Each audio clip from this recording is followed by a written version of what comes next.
नमस्कार दोस्तों, target with PS Parihar channel में आपका स्वागत है। आइए शुरू करते हैं और देख लेते हैं कि आज के समाचार पत्रों में विद्यार्थी जीवन से संबंधित कौन-कौन सी सूचनाएं हैं। तो वीडियो को जल्दी से लाइक कर दें, शेयर कर दें और जिन छात्रों ने चैनल को अभी भी सब्सक्राइब न किया हो तो जल्दी से सब्सक्राइब कर लें ताकि आप लोगों को इसी प्रकार की ऑथेंटिक अपडेट सबसे पहले मिलती रहे। चलिए शुरू करते हैं।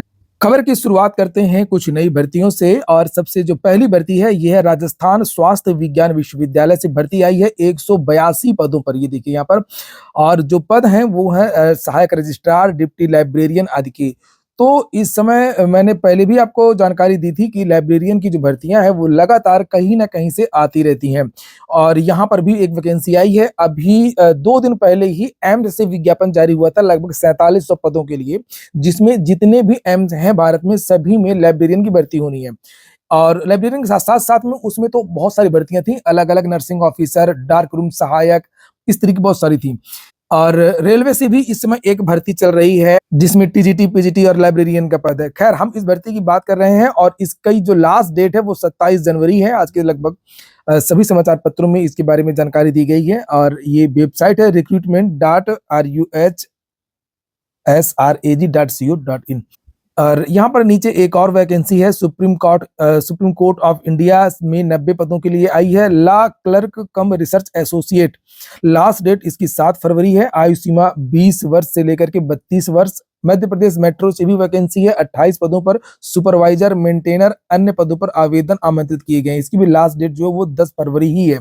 चूंकि मेट्रो की वैकेंसी आप लोग समझ गए होंगे, इसकी योग्यता बीई, बीटेक आदि है इसमें।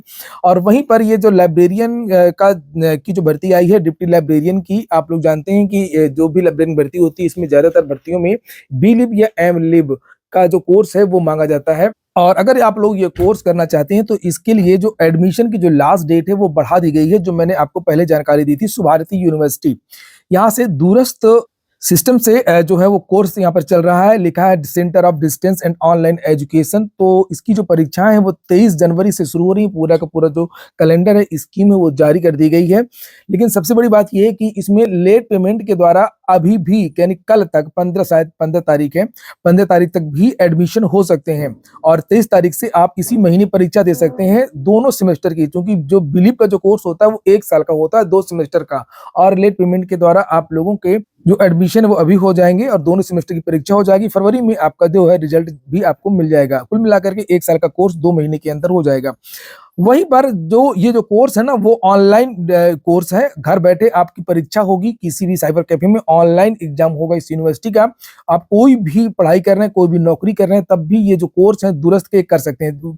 केवल बीलिव ही नहीं, अब बहुत सारे BA, MA, BBA, MBA, BCom, MCom, ये कुछ भी कोर्स करना है आप लोगों को, आप घर बैठे अपनी पढ़ाई पूरी कर सकते हैं। यहाँ पर अधिक जानकारी आपको इस नंबर पर मिल जाएगी, किस तरीके से एडमिशन होगा, क्या क्या डॉक्यूमेंट्स लगेंगे, क्या चीजें हैं।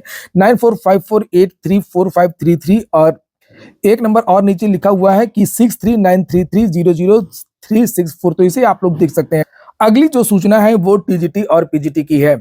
टीजीटी पीजीटी को में नए अध्याचन को लेकर के जो शिक्षा सेवा चयन आयोग में मीटिंग हुई थी, मैंने आपको इसके बारे में जानकारी भी दी थी कि मुख्य समस्या क्या है। क्योंकि शिक्षा सेवा चयन आयोग में अभी तक किसी भी भर्ती का अध्याचन नहीं आया है और वो जो मीटिंग हुई थी उसमें यही बात मुख्य रूप से आई थी कि पोर्टल में संशोधन की जरूरत है। जानकारी प्राप्त करने की मैंने कोशिश की है। फिलहाल शिक्षा सेवा चयन आयोग तो बंद है, लेकिन मेरी बात हुई है और मुझे जानकारी मिली है कि शिक्षा सेवा चयन आयोग में अभी पोर्टल को लेकर के कुछ भी नहीं हुआ है, कोई संशोधन नहीं हुआ है। उम्मीद है कि इसी महीने लास्ट तक संशोधन हो जाए और एनआईसी के जो अधिकारी हैं जो पोर्टल बनाते हैं उनसे बातचीत होगी, उसको लेकर के एक मीटिंग भी होनी है। उसके बाद में फरवरी के महीने से हो सकता है कि जो नई भर्तियों के जो अध्याचन है वो शिक्षा सेवा चयन आयोग पहुंचना शुरू हो जाए। चाहे वो असिस्टेंट प्रोफेसर भर्ती के अध्याचन हो, चाहे वो टीजीटी पीजीटी के अध्याचन हो, चाहे वो प्राथमिक शिक्षक भर्ती के अध्याचन हो या अटल आवासीय विद्यालयों में जो शिक्षक भर्ती होनी है उसके अध्याचन हो। पोर्टल में जो संशोधन करना है उसमें विद्यालय वार, जिला वार रिक्तियों का ब्यौरा के लिए अलग अलग कॉलम बनाने हैं। पहले जो अध्याचन होता है अलग अलग विद्यालय से, अलग अलग जिलों से जाता है निदेशालय के पास। शिक्षा निदेशालय के पास अलग अलग निदेशालय हैं, जैसे माध्यमिक शिक्षा निदेशालय, बेसिक शिक्षा निदेशालय, उच्चतर शिक्षा निदेशालय। और इन निदेशालयों ने अपनी जो प्रक्रिया है वो उन्होंने पूरी कर दी है रिक्त पदों के विवरण इत्यादि को लेकर के। तो जो माध्यमिक के बारे में जो जानकारी मिली है कि माध्यमिक में लगभग 30 से 32 हजार जो पद हैं वो टीजीटी और पीजीटी के रिक्त हैं। अब जैसे पोर्टल सही हो जाएगा तो निदेशालय से तुरंत जो अध्याचन है वो शिक्षा सेवा चयन आयोग पहुंच जाएगा और उसके बाद में फिर आपकी जो भर्ती की जो प्रक्रिया है वो शुरू हो सकती है। फिलहाल शिक्षा सेवा चयन आयोग में दिन रात जो काम है वो असिस्टेंट प्रोफेसर भर्ती को लेकर के हो रहा है, क्योंकि फरवरी के महीने में इसकी परीक्षा होनी है और पहली बार शिक्षा सेवा चयन आयोग कोई परीक्षा आयोजित करवाने जा रहा है। और बात मैंने किया था कि जो टीजीटी पीजीटी की जो ऑफिशियल नोटिस है वो कब तक जारी होगी, तो बस वही बात बताई गई कि इसी महीने जनवरी के महीने में ही लास्ट में जो है 20 तारीख के बाद शिक्षा सेवा चयन आयोग टीजीटी पीजीटी की ऑफिशियल डेट्स का अनाउंसमेंट कर सकता है।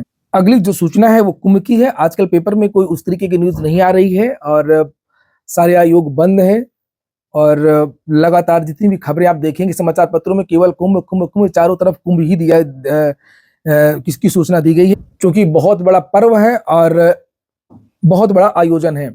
आज से जो है इसका शुभारंभ हो रहा है, आज पहला स्नान है। बहुत सारी जो सुविधाएं हैं वो दी गई हैं, जैसे बहुत कुछ जो महत्वपूर्ण तारीखें हैं उनमें रोडवेज का जो संचालन है वो निःशुल्क कर दिया गया है।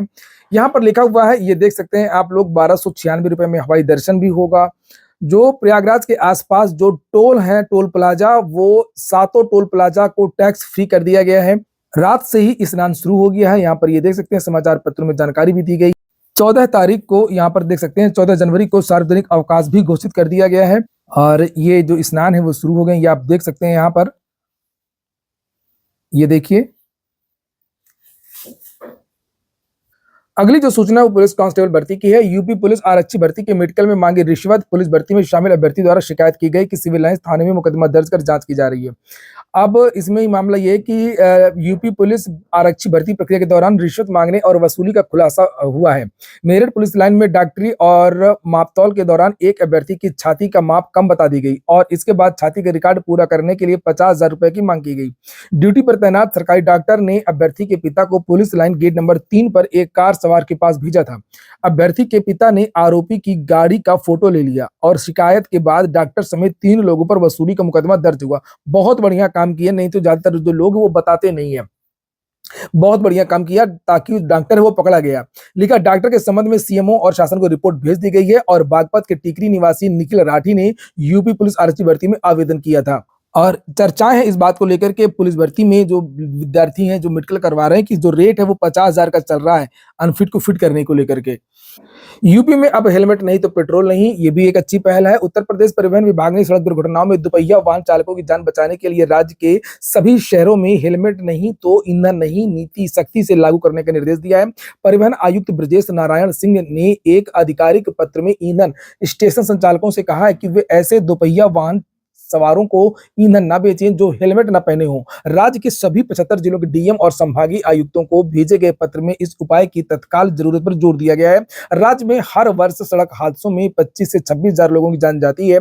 हादसों में ज्यादातर दोपहिया वाहन सवारों की मौत हेलमेट न पहनने से होती है। अभी भी बहुत सारे ऐसे लोग हैं, खासतौर से ग्रामीण क्षेत्रों में। आप जाइए किसी भी ग्रामीण क्षेत्र में, वहां पर आप देखेंगे कि 10 में से 8 लोग ऐसे होंगे जो हेलमेट नहीं लगाते हैं, चाहे बच्चे हों चाहे वो बूढ़े हों।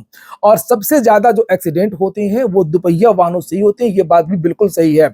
तो कानून बने या ना बने, आप लोग हेलमेट अवश्य लगाएं और खुद तो आप लोग लगाते होंगे, क्योंकि मेरे चैनल के जितने भी विद्यार्थी हैं वो शिक्षित हैं, जागरूक हैं। आप लोग भी लोगों को कहिए, जो आपके घर के आसपास के हों, जो भी गांव के लोग हों, उनको तुरंत कहिए कि हेलमेट लगाएं। खुशखबरी है पीआरडी के जवानों को कि थोड़ा सा उनका जो मानदेय वो बढ़ गया है।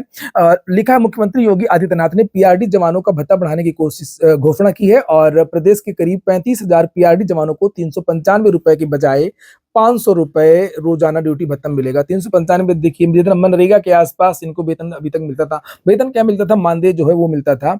और वैसे जितना होम गार्ड को मिलता है लगभग 900 रुपए, वैसे ही इनको भी मिलना चाहिए। और ये ही नहीं, कोई भी संविदा की नौकरी हो, जितनी भी संविदा की नौकरी हो, उनमें से कम 25,000 सरकार तय करे कि उसको कम से कम 25,000 रुपए मिल जाए, चाहे वो आंगनबाड़ी कार्यकर्त्री हो या शिक्षा मित्र हो या इस तरीके के बहुत सारे जो कर्मचारी जो काम करते हैं, उनको इतना तो मिलना ही चाहिए। लेकिन ठीक है, थोड़ा बहुत उनको उनका बढ़ा है। वहीं पर अंत में मैं एक बार फिर से कहूंगा कि प्रयागराज का जो मौसम है वो ज्यादा अच्छा नहीं है और जो भी आए वो सुरक्षित तरीके से आए और जो बूढ़े हों, वृद्ध हों, बीमार हों, वो सावधानी बरतें। ये हो गया आज का वीडियो। पूरा वीडियो सुनने के लिए बहुत बहुत धन्यवाद।